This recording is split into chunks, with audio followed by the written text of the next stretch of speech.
Градот Скопје ја избра фирмата која треба да изработи идеен концепт и да ја реализира новогодишната програма во Скопје. Градот ја избра компанијата ProEvent Soluции Дуел Скопје, а вкупната вредност на овој договор изнесува 6 милиони денари. За убавата новогодишна атмосфера во градот ќе се одржи културно-музичка програма, новогодишен базар што ќе трае 15 дена, а во текот на викендите приредби за најмладите, но и концерти, забава и рекреација за возрастните.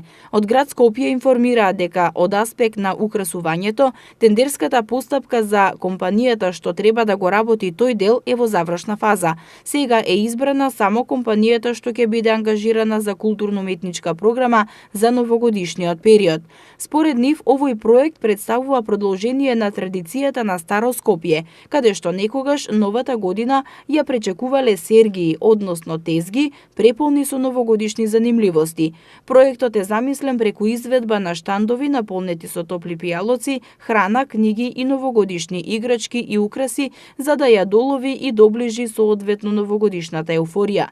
Годинава пред новогодишната атмосфера во Скопје ќе изобилува со забава и новитети, како за најмладите, така и за повозрастните. Преку оградена снежна зона со топ што создава снег, ќе се забавуваат најмалите посетители. Ќе биде поставено и пластично игло, каде што ќе има различни активности додека траат настаните, вклучувајќи и работилници за деца од предшколска возраст. Децата ќе можат да се возат бесплатно на новогодишното вовче, низ штандовите, надпревар во изработка на скулптури со претходно одредена тематика од блокови мраз е новитет што досега кај нас не се реализирал. За да се долови целосно новогодишната атмосфера, се предвидуваат маскирани забавувачи што ќе ги анимираат и забавуваат граѓаните и ќе се фотографираат со посетителите.